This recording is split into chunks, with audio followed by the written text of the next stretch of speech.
السلام علیکم ورحمۃ اللہ وبرکاتہ۔ اعوذ باللہ من الشیطان الرجیم، بسم اللہ الرحمن الرحیم۔ اسلام ان آور لائف یہ ایک اسلامی یوٹیوب چینل ہے جس پہ مفتی سجاد حسین قادری صاحب روزانہ درس قرآن پاک ترجمہ اور تفسیر بیان فرماتے ہیں۔ اس چینل کی ویڈیو کو لائک، چینل کو سبسکرائب اور بیل آئیکن کو پریس کر کے اور ویڈیوز کو دیکھ کے آپ اپنی دنیا اور آخرت کو سنوار سکتے ہیں۔ واذکروا نعمت اللہ علیکم ومیثاقہ الذی واثقکم بہ اذ قلتم سمعنا واطعنا واتقوا اللہ ان اللہ علیم بذات الصدور۔ کل بات ہو رہی تھی حدث اصغر اور حدث اکبر، یعنی وہ چیزیں جس سے کے لیے وضو ضروری ہو جاتا ہے اور ایسی چیزیں جس کے لیے غسل ضروری ہو جاتا ہے۔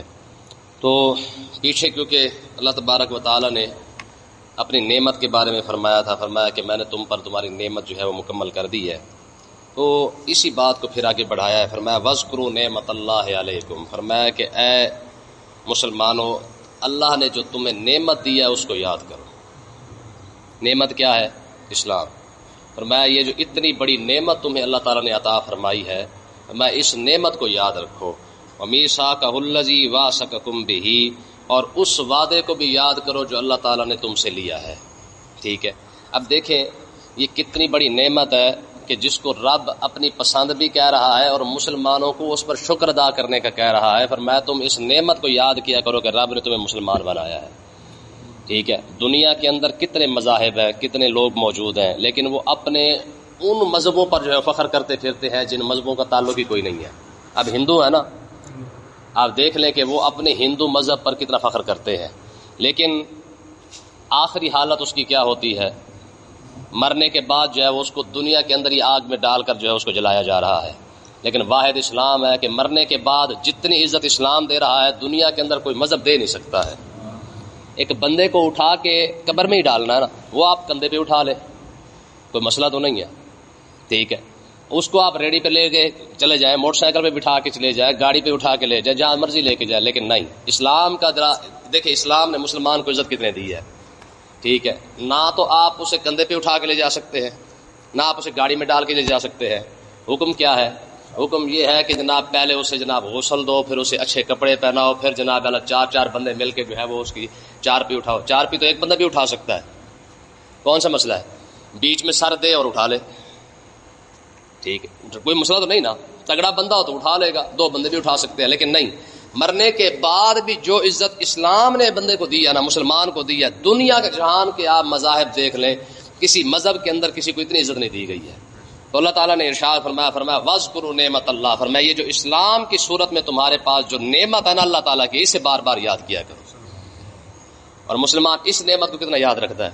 باقی ہر بات یاد ہے، ہر چیز یاد ہے، دنیا جہان کی آپ باتیں دیکھ لیں، ٹھیک ہے، ان کو سب یاد ہوں گے، لیکن اگر نہیں یاد تو اسلام یاد نہیں ہے۔ آقا علیہ السلام نے ارشاد فرمایا ان الدین غریبا، ٹھیک ہے، فیرجع غریبا، حضور علیہ السلام نے ارشاد فرمایا میرے دین کی جو ابتدا ہوئی ہے وہ عجیب حالت کے اندر ہے۔ غریب کا مطلب ہوتا ہے عجیب، ویرجع غریبا۔ حضور علیہ السلام نے ارشاد فرمایا کہ ایک وقت آئے گا جیسے آج لوگ اسلام کو عجیب سمجھتے ہیں، قیامت کے قریب بھی لوگ اسلام کو بڑا عجیب سمجھیں گے۔ اور پھر کیا ہوگا؟ فرمایا فطوبی للغرباء الذین یصلحون ما افسد الناس من بعدی۔ حضور نے ارشاد فرمایا پھر اس وقت جب لوگ اسلام کو عجیب سمجھیں گے نا، فرمایا کہ اس وقت ان علماء کو مبارک ہو جو میرے بعد لوگوں کی اصلاح کیا کریں گے۔ ٹھیک ہے، آج تاریخ کا ہمارے علماء جو موجودہ دور کے علماء ہیں وہ کہتے ہیں کہ تاریخ انسانی کے اندر جتنا مشکل ترین دور اسلام کے لحاظ سے آج ہے پہلے کبھی نہیں تھا۔ پہلے گناہ کرنا اتنا آسان نہیں تھا، لیکن جتنا آسان اس وقت گناہ کرنا ہے کوئی سوچ بھی نہیں سکتا۔ آپ دیکھ لیں کہ اپنے بستر کے اندر بیٹھے ہیں تو گناہ ہو رہا ہے۔ ٹھیک ہے جی، دنیا جہان کا یہ سارا کام آپ دیکھ لیں، کتنے گناہ آسان ہو چکا ہے۔ پھر کفر جس انداز کے ساتھ پھیل رہا ہے، کلمہ پڑھنے والا بندہ ہی کافر ہو چکا ہے، اسے پتہ ہی کوئی نہیں ہے۔ حالانکہ پہلے یہ تھا کہ لوگوں کو پتہ تھا کہ یار کہ بندہ کافر ہو چکا ہے، بندے کو پہلے پتہ تھا کہ یار ہم کس مذہب کے اندر کھڑے ہیں، کہاں کھڑے ہیں، لیکن آج جو صورتحال ہے وہ آج کلمہ پڑھنے والے کو بھی پتہ کوئی نہیں کہ میں مسلمان بھی ہوں کہ نہیں ہوں، اور سمجھتا اپنے آپ کو مسلمان ہے۔ کیوں؟ کیونکہ یلغار اتنی ہو چکی ہے کفر کی طرف سے. اب بظاہر وہ لڑے یا نہ لڑے، لیکن اس نے جناب اعلیٰ ہمارے ساتھ ہاتھ ہی ایسا کر دیا ہے کہ ہم کام سارے کے سارے مسلمانی والے بھی کر رہے ہو نا، تب بھی بندہ جو ہے وہ کسی نہ کسی جگہ پہ آ کے مار کھا رہا ہوتا ہے. آپ دیکھ لیں، نماز پڑھنے والے کو رب کا قرآن پسند نہ ہو، کیسی حیران کن بات نہیں؟ روزہ رکھنے والے بندے کو حج اپنا حج کرنا پسند نہ ہو، حج کرنے والے کو جہاد پسند نہ ہو، تو بتائیں مجھے ایمان کہاں رہا اور مسلمان کہاں رہا؟ ساری زندگی نماز پڑھنے والے بندے کو جہاد پسند نہیں ہے، مسلمانی کہاں ہے؟ اچھا نماز بھی پڑھ رہے، روزہ رکھ لے، حج کر لے، زکات دینے والا بندہ جو ہے وہ زکات پہ آ کے اڑ جا کے لے جی سر ٹیکس پہ گیا، بتائیں مسلمان کہاں پر ہے؟ تو اس کا مطلب کیا ہے کہ آپ دیکھ لیں کہ اس وقت ایمان بچانا کتنا مشکل ہو چکا ہے. رشوت لینے والا بندہ رشوت سمجھ ہی نہیں رہا ہے، وہ کہتے جی نہیں جی یہ تو تھوڑا سا ہی ہے، بس اتنا ہی ہے. تو اس لیے نا یہ ہمارے علماء نے لکھا ہے نا، تم سوچ بھی نہیں سکتے کہ اس وقت ایمان بچانا کتنا مشکل ہو چکا ہے. اور آقا علیہ السلام نے شاہ فرمایا فطوبی للغرباء الذین یصلحون، کہ میں اس وقت کے علماء کو، حضور نے شاہ فرمایا ان علماء کو مبارک ہو جو میرے بعد لوگوں کی اصلاح کریں گے. آج دیکھ لے. اور آقا علیہ السلام نے ارشاد فرمایا قیامت جتنی قریب آتی جائے گی ایمان بچانا اتنا مشکل ہوتا جائے گا کہ اگر کوئی ہاتھ پہ انگارہ رکھے نا تو انگارہ رکھنا آسان ہو جائے گا، ایمان بچانا اس سے زیادہ مشکل ہوگا. آپ دیکھ لیں، شخصیت پرستی کی طرف آ جائیں. آپ کسی کے آج آقا علیہ السلام کی گستاخی کی نا فرانس نے، مسلمانوں کی غیرت نہیں جاگی ہے، لیکن لیڈر کے بارے میں بات کر کے دیکھیں پورا کا پورا قوم باہر نکل آتی ہے. تو بتائیں، ایک طرف لیڈر کھڑا ہوا ہے، ایک طرف نبی کی عزت کی بات ہے. لوگ نبی کی عزت کی بات نہیں کرتے، لیڈر کے لیے نکل آتے ہیں. پیر بھائی ہے جی، دیکھ لیں اتنا بڑا جادو ہے پیر بھائی والا. آپ کسی پیر کی تصویر کو روڑا مار کے دکھا دیں، نبی کے گستاخی ہوئی ہے، خاکے بنائے گئے، اس پر غیرت نہیں جاگی ہے. لیکن اگر کسی پیر کی تصویر کو آپ وٹا مار دیں، کسی کے پیر کو آپ برا بلا کہہ کے دکھائے، کسی کے پیر کو اتنا ہی کہ برا بلا تو چلو نہ کہ کسی کے پیر کو اتنا ہی کہہ دینا کہ یار تیرے پیر نے حق بات کیوں نہیں کی ہے، بتا کیا ہوگا؟ کہاں نبی کی عزت، جہاں عزت جاگنی چاہیے تھی وہاں نہیں جاگی ہے. ٹھیک ہے، ہمارے پاس دو اسلام ہے نا، ایک اسلام ماڑے بندے کے لیے اور ایک اسلام تگڑے کے لیے. دو اسلام نہیں ہے. پیر کے لیے اسلام اور ہے، مولوی کے لیے اسلام اور. پیر باقاعدہ سیاست کر رہا ہے، ایم این اے بن رہا ہے، ایم بی اے بن رہا ہے، کوئی بندہ اسے جا نہیں کہتا جناب راہبر شریعت ہو کے سیاست کر رہا ہے. مولوی سیاست کی بات کرے تو بات ختم. ایک جنرل بات ہے، آپ اندازہ کریں یار راہبر شریعت پیر ہے، اس کے لیے فتویٰ نہیں کہ اس مطلب پیر صاحب کو کوئی ایک بندے جا کے بات کر دے کہ سرکار اسلام کا تو سیاست سے تعلق ہی کوئی نہیں ہے، بلکہ خود مرید آپ کمپین چلاتا پھرتا کہ ہمارا پیر کھڑا ہوا ہے. تو اس کا مطلب یہ کہ پیر کے لیے اسلام اور ہے اور مولوی کے لیے اسلام. اسی طریقے سے آپ آگے دیکھ لیں، اگر انصاف کی بات آ جاتی یہ آگے آنے والی بات ہے. ٹھیک ہے، جب تگڑے بندے کی بات آئے گی تو ہمارا انصاف کا لیول اور ہے اور غریب بندے کے لیے انصاف کا لیول اور ہے. تو اللہ تعالیٰ نے ارشاد فرمایا اس نعمت کو بھی یاد کر کے دیکھو جو میں نے تمہیں عطا فرمائی ہے. ٹھیک ہے، آج بتائیں قرآن رب کی نعمت نہیں؟ ایمانداری سے سوچے مسلمان کتنا پڑھتا ہے؟ کوئی سوچ سکتا ہے جو رب کی نعمت ہے، رب کا کلام ہے یار. یہ قرآن پڑھنے کا مطلب یہ ہے کہ رب سے باتیں کرنا. قرآن پڑھنے کا کیا مطلب ہے؟ رب سے کلام کرنا، رب سے گفتگو کرنا، رب سے حال حوال کرنا. ٹھیک ہے، ہمارے بزرگوں نے یہ مسئلہ لکھا ہے. وہ کہتے ہیں کہ اگر کسی بزرگ سے بات کرنے کا دل کرے نا، یعنی آج بھی اگر کوئی شخص چاہتا ہے کہ یار میں کاش امام بخاری ہوتے تو میں ان کے ساتھ گپ شپ لگاتا، ان کے ساتھ باتیں کرتا، ان کے ساتھ حال حوال کرتا، کہتے ہیں بخاری اٹھا کے پڑھنا شروع کر دے، سمجھ لے کہ امام بخاری سے بات کر رہا ہے. اگر کسی کا دل کرتا ہے جناب میں کہ امام اعظم ابو حنیفہ سے بات کرتا، تو کہا امام اعظم ابو حنیفہ کی کتاب پڑھنا شروع کر دے تو سمجھ لے کہ کیا کرے، وہ امام اعظم سے بات کر رہا ہے. یار ان بزرگوں نے کتابیں لکھی ہیں، اگر ان بزرگوں کی کتابیں پڑھنے سے آپ بزرگوں سے ہم کلام ہو رہے ہیں تو رب نے جو کلام بھیجا ہے بتائیں آج کتنے مسلمان ہیں جو اس کو پڑھ رہے ہیں؟ رب سے بات تو کوئی کر ہی نہیں رہا ہے. بلکہ اس سے زیادہ افسوسناک بات دیکھیں یار، بندہ رب کے سامنے کھڑا ہو کے رب سے بات نہیں کر سکتا. التحیات للہ والصلوات والطیبات، رب سے بات ہی تو کرنا تھی نا. بیٹھا بھی رب کے سامنے ہے، ہاتھ باندھ کے کھڑا ہے، لیکن اسے مالک یوم الدین کہنا نہیں آتا ہے، ایاک نعبد و ایاک نستعین پڑھنا نہیں آتا ہے، رب سے بات کرنی نہیں آ رہی ہے، کھڑا رب کے سامنے ہے. ٹھیک ہے نا جی. تو یہ حقیقت ہے، ہماری پسند اور رب کی پسند میں یہ فرق ہے. ہماری پسند اور ہے اور رب کی پسند اور ہے. آگے دیکھ فرمایا میثاقہ الذی واثقکم بہ، فرمایا اس وعدے کو بھی یاد کرنا جو ہم نے تم سے لیا ہے. کون سا؟ لا الہ الا اللہ محمد رسول اللہ والا. یہ وعدہ نہیں تھا رب کا؟ جب لا الہ الا اللہ محمد رسول اللہ پڑھ لیا ہے تو رب کے ساتھ وعدہ تو کر لیا کہ مالک تیرے سوا ہم کسی کو خدا نہیں مانتے. تو بریرے کو کیوں مانتے ہیں؟ چودھری کو کیوں مانا ہے؟ M N A M P A کو کیوں مانا ہے؟ حضرت عدی بن حاتم رضی اللہ تعالیٰ عنہ، عدی بن حاتم حضور کے سامنے کھڑے ہیں. حضور نے ارشاد فرمایا عدی تم اپنے خداؤں کی مانتے ہو رب کو نہیں مانتے؟ عرض کی یا رسول اللہ ہم نے تو کسی کو خدا نہیں بنایا. ٹھیک ہے جی، ہمارا خدا تو وہی ہے، ایک ہے. ٹھیک ہے، آقا علیہ السلام نے ارشاد فرمایا اپنے وڈیروں کی نہیں مانتے، اپنے لیڈروں کی نہیں مانتے. کہا حضور وہ تو مانتے ہیں. فرمایا رب اور کس کو کہتے ہیں؟ یہ حدیث ہے، یہ کسی کا فتویٰ نہیں ہے. حضور نے فرمایا رب اور کسے کہتے ہیں؟ تو اپنے وڈیرے کی بات تو مان رہا ہے، رب کی بات کو چھوڑ رہا ہے. بتا پھر رب اور کس کو کہتے ہیں؟ بات سمجھ آئی کہ نہیں آئی؟ تو اس کا مطلب یہ ہے کہ شریعت کو چھوڑ کر کسی کی بھی بات مانی جائے. ٹھیک ہے جی، تو اس کا مطلب یہ ہے کہ آقا علیہ السلام نے خود ہی ارشاد فرما دیا، فرمایا رب کے مقابلے میں کسی کی بات ماننا رب بنانا ہی تو ہے. تو اللہ تعالیٰ نے ارشاد فرمایا اذ قلتم سمعنا واطعنا، فرمایا تم نے تو ہم سے وعدہ کیا تھا کہ مالک ہم سنیں گے بھی صحیح اور ہم تیری فرما برداری بھی کریں گے. بتائیں یہ جو رب سے وعدہ کیا ہوا ہے کہ مالک تو ہی خدا ہے، اور حضور سے جو وعدہ کیا ہے محمد الرسول اللہ پڑھا ہے نا، حضور آپ اللہ کے رسول ہیں. ٹھیک ہے، اور رسول کا مطلب کیا ہے؟ یحل لهم الطیبات ویحرم علیہم الخبائث. ٹھیک ہے جی، اذ قضى الله ورسوله امرا ان يكون لهم الخيار، فرمایا جب میرا رسول کوئی حکم ارشاد فرما دے، فرمایا میرے رسول کے حکم کے بعد کسی کا حکم چل. ٹھیک ہے جی، تو آقا علیہ السلام نے جو حکم ارشاد فرمائے ہیں، جتنے بھی فرمائے ہیں، بتائیں امت کتنا مان رہی ہے؟ حقیقت یہ ہے کہ ہم نے اللہ اور اللہ کے رسول کو برکت کے لیے رکھا ہوا ہے بس. ہمارے بزرگ فرماتے ہم نے رب کو مانا ہے، رب کے رسول کو مانا ہے، پر ان کی نہیں مانی. ٹھیک ہے، یعنی جو حکم اللہ نے دیا وہ نہیں مانا، جو اللہ حکم رسول اللہ نے دیا اور وہ بھی نہیں مانا، صرف ہم نے اللہ اور اللہ رسول کو مانا ہے بس، بات ختم.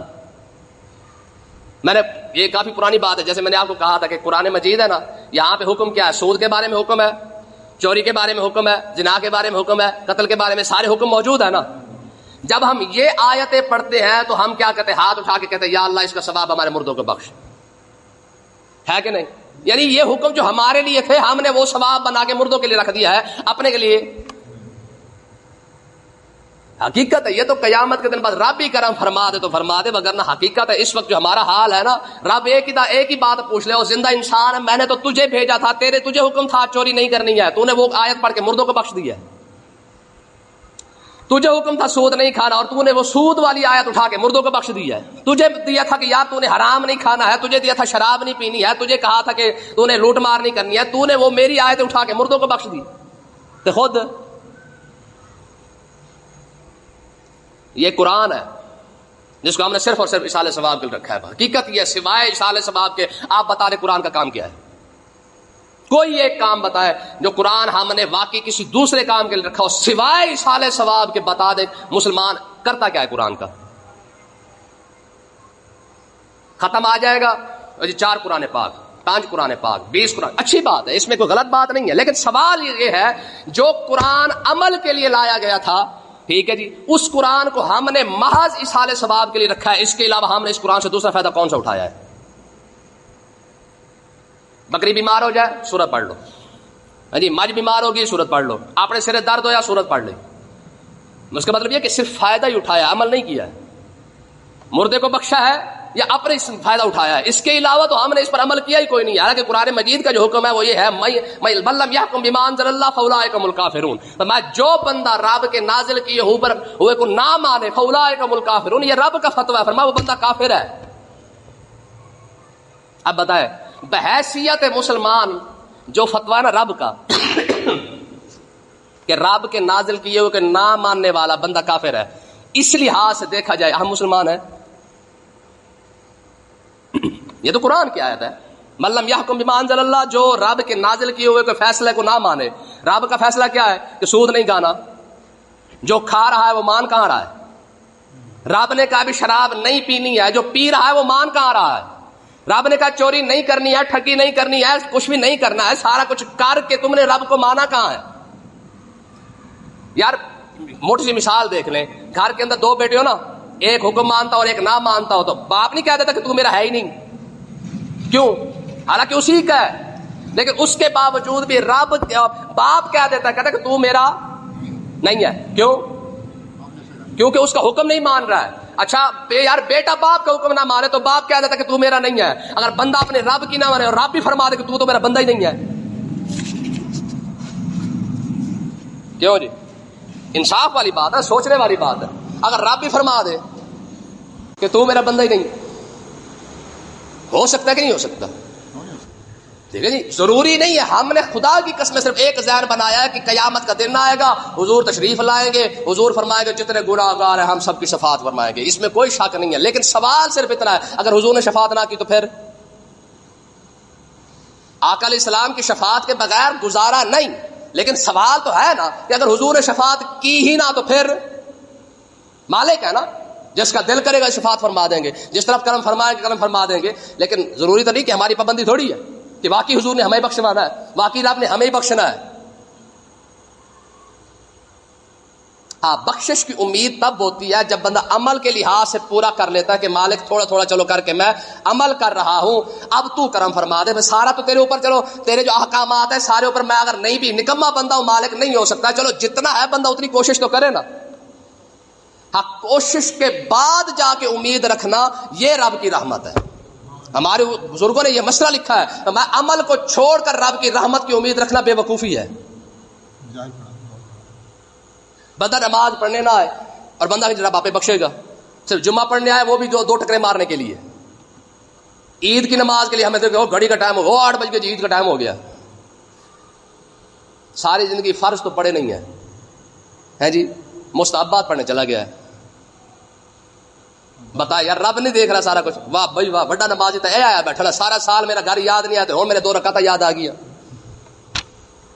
یار یہ سوال رب پوچھ سکتا ہے کہ نہیں پوچھ سکتا؟ اگر ایک منٹ کے لیے کہ بندہ حدیث پاک کے اندر آتا ہے کہ ایک شخص نے 500 سال پرانے دور کے اندر 500 سال اس نے عبادت کی ہے، 500 سالوں کے اندر ایک گناہ کوئی نہیں ہے، کوئی سوچ سکتا ہے کہ بندہ کتنا بڑا عبادت گزار ہوگا کہ 500 سال زندگی ہو، 500 سال میں ایک گناہ بھی بندے نے نہ کیا ہو، کہ وہ کیا شے ہوگا یار وہ بندہ۔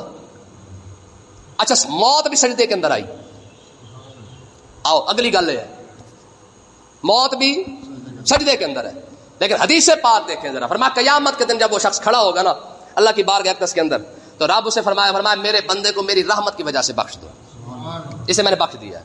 وہ عرض کرے گا پروردگار میرے پلے گناہ ایک نہیں ہے، ساری نیکیاں ہی نیکیاں ہیں، مجھے میرے عمل کی وجہ سے بخش۔ یہ وہ بندہ دعویٰ کر رہا ہے جس کا واقعی کوئی گناہ نہیں ہے۔ اب دیکھیں عدل کیا ہوتا ہے، یہ رحمت اور عدل میں فرق تو یہی ہے نا۔ میں اچھا بڑا مار ہے نا نیکیوں پہ، میں اس کی میری وہ آنکھ جو میں نے اس کو دی ہوئی ہے نا اس کو اٹھا کے دوسرے پلڑے میں رکھو اور 500 سال کی عبادت کو اٹھا کے دوسرے پلڑے میں رکھ دو، جب رکھا جائے گا تو وہ آنکھ والی نعمت ہی بڑھ جائے گی۔ اللہ فرمائے گا ابھی تو کان ہی باقی ہے، ابھی تو ناک بھی باقی ہے، ابھی تو زبان بھی باقی ہے، ابھی تو 500 سال جو رزق کھاتا رہا ہے وہ بھی باقی ہے، ابھی تو پورا جسم پڑا ہوا ہے، ابھی تو ہوا بھی رہتی ہے، ابھی تو پانی بھی رہتا ہے، ابھی تو خوراک بھی رہتی ہے، ابھی جس دھرتی پہ تو سجدے کرتا ہے وہ بھی سارا کچھ رہتا ہے، کرو انصاف۔ پھر ہاتھ جوڑ کے میرے مالک تو اپنی رحمت کے صدقے بخش دے۔